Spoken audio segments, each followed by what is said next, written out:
바울과 설교를 연결해서 생각할 때 많은 사람들은 바울이 설교를 못한다라고 합니다. 저도 고린도후서 10장 10절을 지난주에 인용하면서 고린도 교회 사람들이 바울을 설교를 못한다라고 평가한 이야기가 있다라고 소개를 했습니다. 그런데 이거는 정확히 말하면 고린도 교회 전부의 이야기가 아니라 일부의 생각입니다. 저는 거기에 동의하지 않습니다. 또 이렇게 소개하기도 했습니다. 어떤 신학자는, 어떤 목회자는 바울은 설교를 참 못했다, 이렇게 말하기도 합니다. 신학교 시절 읽었던 1994년 세인트 폴스 Theology of Proclamation, 이 휘튼 대학교 총장을 역임했던 듀에인 리트핀이라는 목사이자 학자가 써놓은 책에 보면 이런 말이 나옵니다. 당시의 고린도는 말을 누가 잘하느냐 못하느냐 그 감별사 같은 사람들이 모여있는 도시였고, 그들의 눈에 바울의 당시 설교는 기준에 부합되지 않아서 교회 안에 일부로부터 혹독한 비판이 있었다, 이렇게 말하고 있습니다. 심지어는 2015년에 Paul's Theology of Preaching이라는 그 설교의 신학에 관한 바울의 입장을 쓰고 있는 또 다른 책에서 그와 비슷한 주장을 했습니다. 그래서 이런 학자들이나 또 목회자들이 내뱉거나 기록하는 글들로 인해서 바울은 설교를 못한다라는 생각을 통념처럼 갖고 있는 사람들이 꽤 있습니다. 심지어는 어떤 사람은 증거가 있다라고 증거를 댑니다. 유두고 졸음으로 떨어져 죽은 사건. 사도행전 20장에 보면 유두고라는 사람이 바울의 설교를 듣다가 창가에 앉아서 잠깐 졸다가 3층에서 떨어져 죽었다라는 기사가 나옵니다. 이걸 보면서 어떤 목사님이 나는 이 사도행전 20장의 유두고 사건이 굉장히 위로가 된다, 그러더라고요. 본인이 설교를 못하는데 위대한 사도 바울도 설교를 못했으니 비장파장이지, 이런 말투였습니다. 그런데 사도행전 20장 7절부터 12절을 가만히 읽어보면 누가가 기록했는데 그것은 유두고가 죽었다가 살아난 것에 초점이 없습니다. 읽어보면 이렇게 나오죠. 유두고라는 청년이 창문에 걸터 앉아 있다가 바울의 말이 오랫동안 계속되므로 졸음을 이기지 못하고 몹시 졸다가 3층에서 떨어졌다. 사람들이 이렇게 보니 죽어 있었다. 이 죽은 사람을 바울이 이렇게 말합니다. 바울이 내려가서 그에게 엎드려 끌어안고 말하기를 소란을 피우지 마십시오. 아직 목숨이 붙어 있습니다 하였다. 그 뒤에 이렇게 나옵니다. 바울은 다시 위층으로 올라가서 빵을 떼며 먹고 나서 날이 새도록 오래 이야기하고 떠났다. 누가는 이 사건에서 설교 듣다가 죽은 유두고의 초점을 갖고 있지 않습니다. 좀 이상하지 않습니까? 죽은 사람이 살아났으니까 엄청난 기적인데 거기에도 주목하지 않고 초점이 뭡니까? 우리 시간으로 대략 8시부터 모여서 노동으로 지친 몸을 이끌고 밤 12시까지 설교를 듣다가 떨어지는 사건이 일어났고 죽었다가 살아난 이후 새벽 6시까지 상당한 시간 동안 복음을 전하고 그 도시를 그 다음날 아침에 떠나야 했던 바울의 촉박한 일정상 그렇게 되었다. 그런데 이 말의 메시지의 맥락은 유두고가 죽은 것도 아니고 다시 살아난 기적도 아니고 뭡니까? 생명의 말씀이 전해질 때 밤을 새워 듣는 사람들이 있었고 심지어 사람이 떨어져 죽는 일이 있었음에도 불구하고 생명의 말씀이 전달될 때 그 생명의 말씀으로 살리는 사건이 일어났기 때문에 기적이 아니라 그 말씀으로 사람을 살리는 그 선포가 새벽까지 진행되었다, 이런 말입니다. 이렇게 보면 말과 능력이 동시에 나타난 예수님의 선포와 바울의 선포는 비슷해 보입니다. 결코 이 유두고 사건이 바울이 설교를 못했다는 증거가 되지는 못합니다. 뿐만 아니라 사도행전 14장에 보면 루스드라라는 지역에 갔을 때 그 루스드라 지역에 사는 사람들이 바나바와 바울을 보면서 별명을 붙여줍니다. 과거 번역에 바나바는 스스요, 바울은 허메라고 했는데 이것이 그리스 신화에 나오는 제우스와 헤르메스입니다. 이 헤르메스는 제우스, 메인 가스의 대변인 역할을 하는 신들 중에서는 말 잘하기로 유명한 신이었고 그래서 제우스의 대변인 역할을 하는 사람이 헤르메스인데 그 호칭을 바울에게 붙였다는 말은 루스드라에 들어가서 안전병기를 고치고 말씀을 전하는 바울의 사역을 보면서 사람들은 놀랐다는 겁니다. 어쩜 저렇게 말을 잘하지? 어떻게 저렇게 능력 있는 말씀을 선포하지? 그래서 그의 별명을 허메 헤르메스라고 했습니다.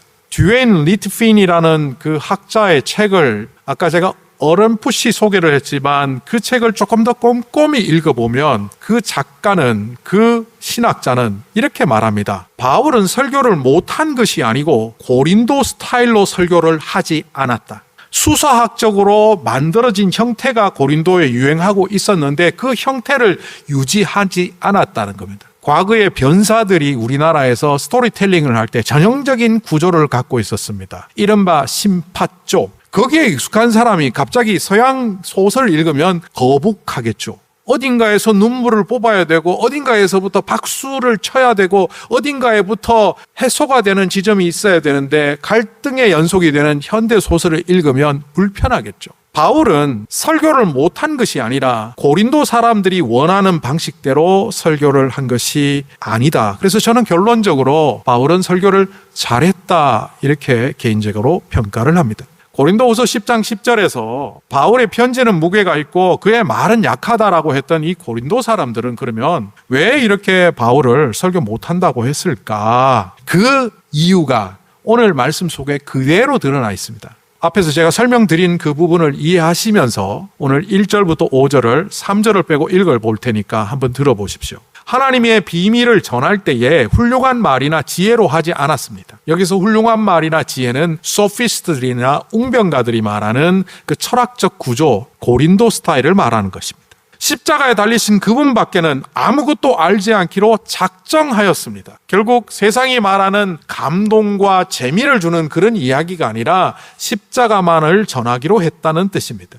나의 말과 나의 설교는 지혜에서 나온 그럴듯한 말로 한 것이 아니라 성령의 능력이 나타낸 증거로 한 것입니다. 여기서 지혜와 그럴듯한 말은 바로 고린도 스타일의 웅변수를 말하는 겁니다. 그것은 여러분의 믿음이 사람의 지혜의 바탕을 두지 않고 하나님의 능력의 바탕을 두게 하려는 것입니다. 사람의 지혜에 기초한 믿음은 무너지기 십상이기 때문에 이 파다 저 파다 내가 좋아하는 스타일이다 가지 말고 오직 복음만 받아들여야 되는 여러분들은 온전한 믿음 위에 서기 위하여 세상의 지혜를 내려놓을 수 있어야 합니다. 이렇게 말하는 오늘 이 말씀이 예전에 읽었던 것과 조금 다르게 들리지 않습니까? 사도 바울은 그럴듯한 말, 지혜, 사람들이 듣기 좋아하는 말이 아닌 복음의 정수를 말하겠다고 하는 이 말은 당시에 고린도에 유명했던 소피스트들과 그들이 만들어 놓은 스타일이 아닌 사람들에게 재미를 주고 감동을 주는 그런 스타일이 아닌 오롯이 십자가와 복음에 대해서만 전하겠다는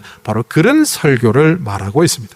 그러니까 세상 문화에 젖어 있던 사람들은 그 설교가 불편할 수 있겠죠. 오늘도 교회 다니는 사람들이 그런 얘기를 합니다. 어느 교회 갔더니만 목사님이 설교를 잘해. 내가 듣기에 좋아. 이런 말입니다. 어느 교회 갔더니만 목사님이 설교를 못해. 내가 듣기에 불편해. 이런 말입니다. 고린도뿐만 아니라 오늘 이 시대에도 내가 맞는 스타일만을 받아들이고 그것을 좋은 설교라고 말하고 있다면 오늘날 바울이 등장했을 때 그런 사람들은 또 바울 보고 설교 못하네라고 손가락할지도 모르겠습니다. 자, 그렇다면 바울의 설교가 문제가 아니었다면 이 고린도 교회의 분쟁은 갈등은 왜 일어났을까? 어떤 사람들은 1대 사역자인 바울과 2대 사역자인 아볼로의 갈등이 확전이 되었고 사람들에게 분열로 이어졌다라고 말하지만 이것은 틀린 분석입니다. 아볼로와 바울의 사이는 좋았습니다. 교회 창립부터 분열까지 역사를 조금 차근차근 설명해 볼 테니까 한번 들어보십시오. AD 50년 초에 바울이 고린도에 들어갔습니다. 그리고 교회를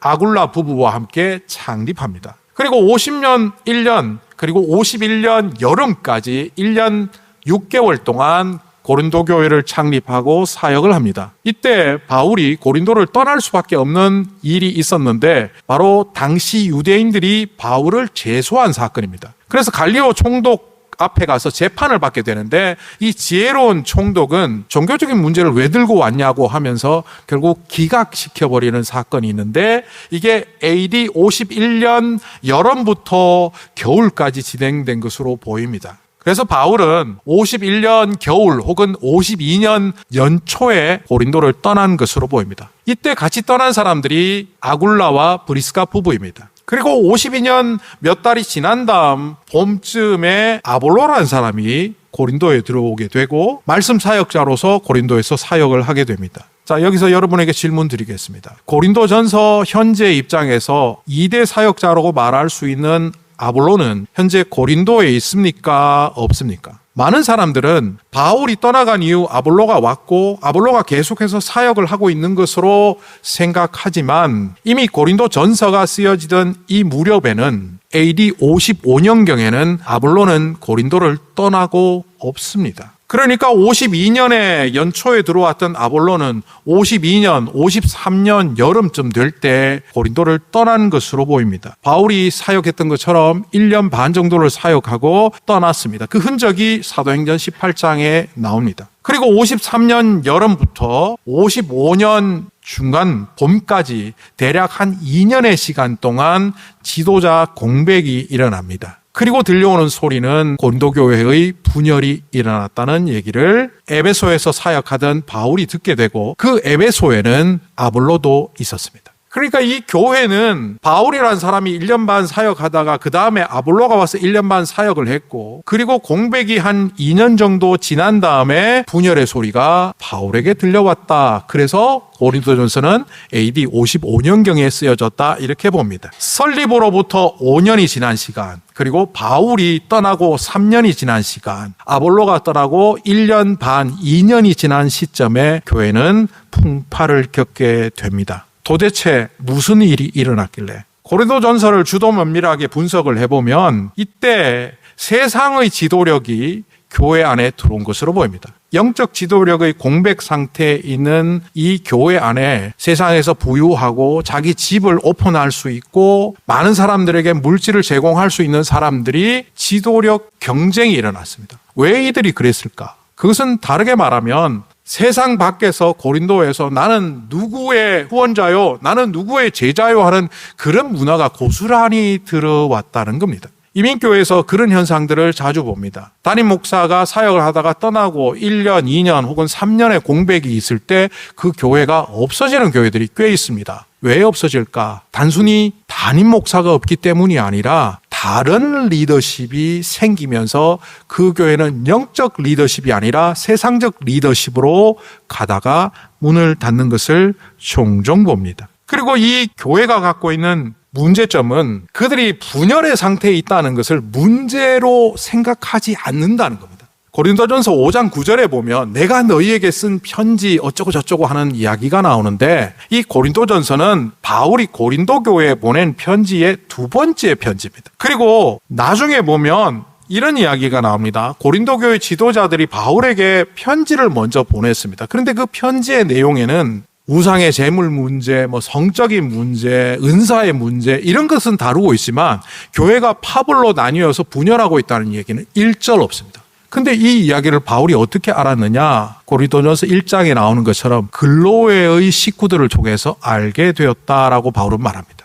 당시에 유명한 항구였던 고린도와 에베소를 왕래하면서 무역업을 했던 것으로 보이는 글로에와 그 식구들은 교회의 소문을 에베소에 있는 바울에게 가서 전한 것으로 보입니다. 너희 교회에 성적인 문제, 우상의 재물 문제 이런 있다는 것을 내가 편지로 받았는데 교회가 어떻소? 라고 묻는 말에 글로의 집 식구들은 그게 문제가 아니라 지금 교회가 네 파로 나뉘어서 문제가 아주 심각합니다 라고 말을 하는데 당시 바울에게 편지를 보냈던 지도자들은 그게 문제인지 인지하지 못했습니다.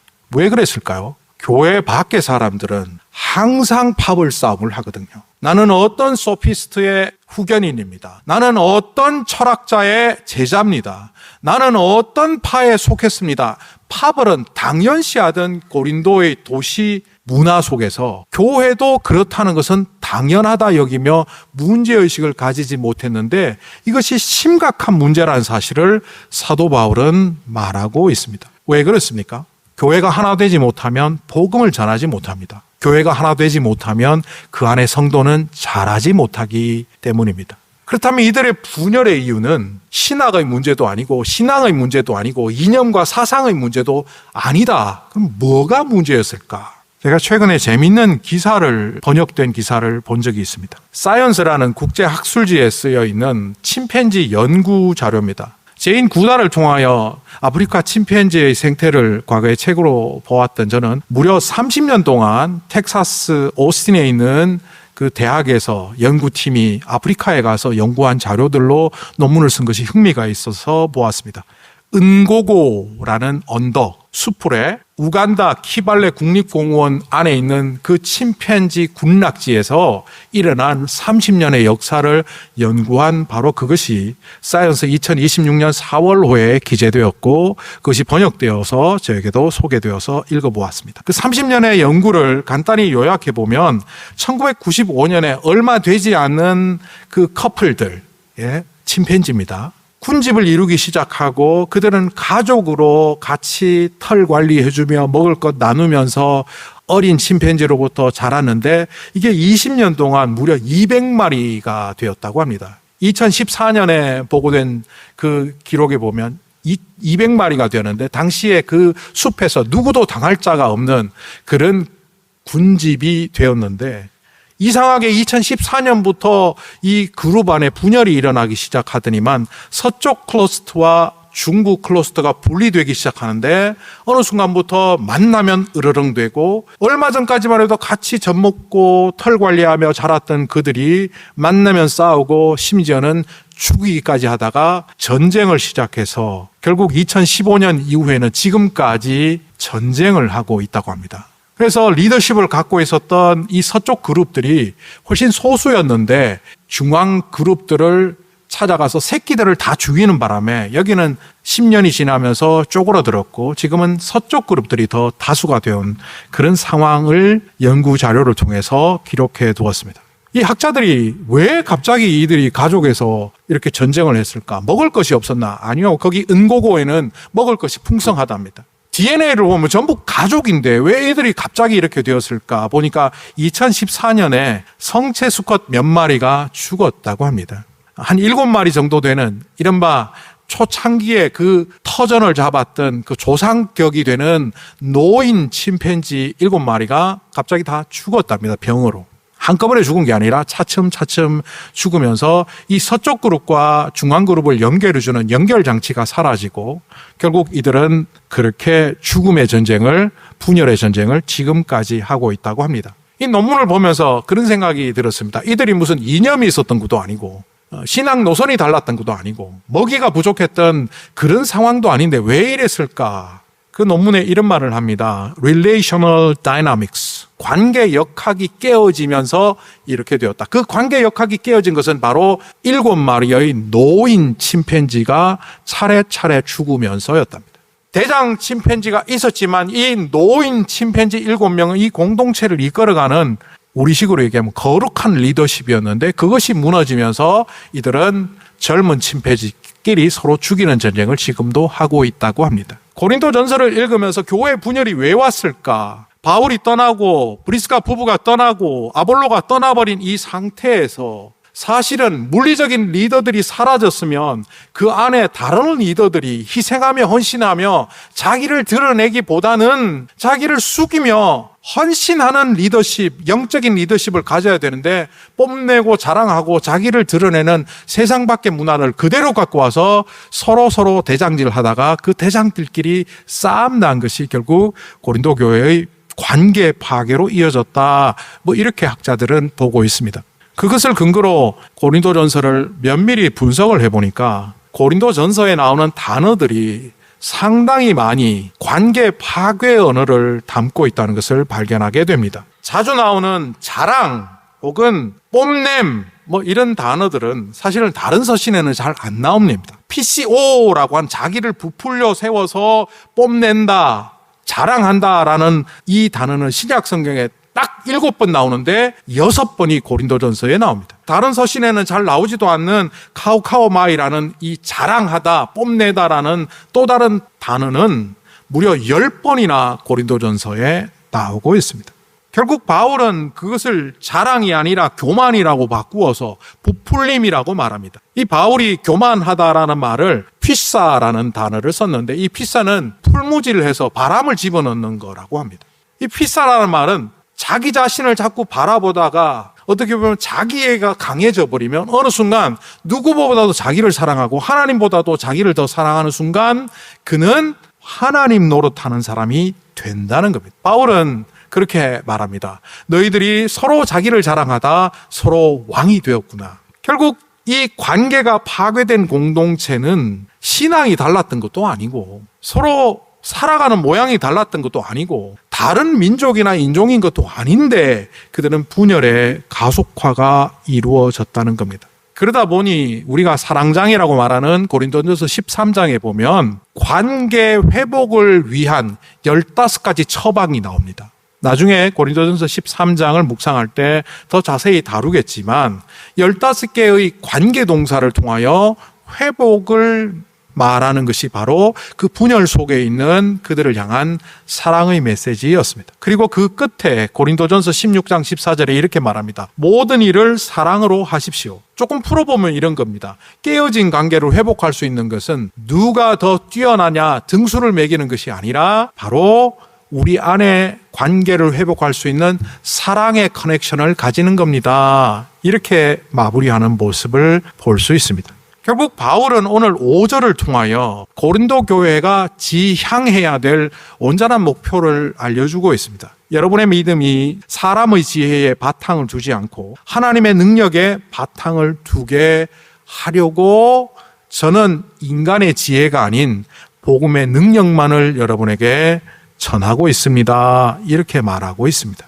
이 말씀을 보면서 2000년 전 이 사건 속에서 우리는 과연 오늘날 신앙인으로 어떻게 살아야 될까? 관계를 회복한다는 게 무엇이고 사랑의 커넥션을 가져간다는 것이 무엇일까? 제가 봤던 한 영화가 생각납니다. 2022년에 나온 이 영국 영화 리빙이라는 영화는 참 지루해갖고 보다가 포기할 뻔했습니다. 근데 이 영화가 끝나고 나니까 상당한 여운을 주었습니다. 예전에 제가 봤던 내용이기도 해서 찾아보았더니만 일본 영화, 옛날에 나왔던 일본 영화를 영국판으로 바꿔놓은 그런 영화였습니다. 주인공 윌리엄스는 30년 동안 공무원으로 살아가며 서류 무더기에 묻혀 사는 인생이었습니다. 그런데 이 사람은 관료주의가 굉장히 강한 사람이어서 누가 민원을 넣으면 그래 여기 좀 놔둔다고 해서 나쁠 일 없겠지 미루는 사람이었습니다. 정말 해야 될 일만 하고 남을 도와준다거나 그 마을과 사람들에게 유익한 일은 별로 하지 않는 그런 공무원이었습니다. 동네 아주머니들이 몇 년씩 찾아와서 2차 대전 이후에 폭격 맞아서 웅덩이가 되어 있는 이 배경이 53년입니다. 거기에 마을 놀이터를 만들어주면 좋겠다고 청원을 하고 청원을 해도 돌고 돌아 윌리엄스에 왔는데도 그냥 서류 무더기에 올려놓고 일을 하지 않습니다. 뭐 이렇게 놔둔다고 나쁠 거는 없겠지.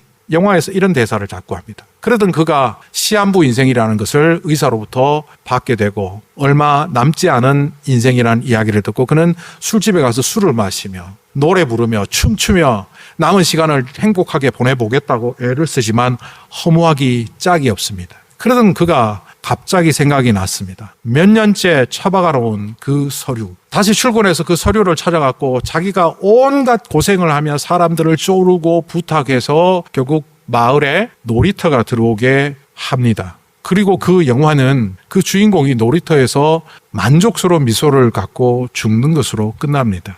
그의 장례식에 참여한 동료 공무원들이 장례식을 끝나고 돌아오며 그렇게 말합니다. 우리도 윌리엄스처럼 살아야 돼. 국가의 이익을 위해서, 국민의 이익을 위해서 우리는 공무원답게 열심히 일해야 돼. 우리 생각을 바꾸자. 다짐을 하는 영화의 모습도 나옵니다. 저는 이 영화를 보면서 자기의 생명이 몇 달 남지 않았다는 것을 깨닫는 순간 그는 이전까지는 살아가는 사람에 불과했는데 내 삶이 어떤 의미인지를 바라보는 주인공의 모습을 보면서 남은 시간을 다른 사람을 위해서 희생하는 시간으로 바꿀 때 그는 죽음을 바라보는 바로 그 자리에서 행복의 미소를 품고 죽는 것을 목격하게 됩니다.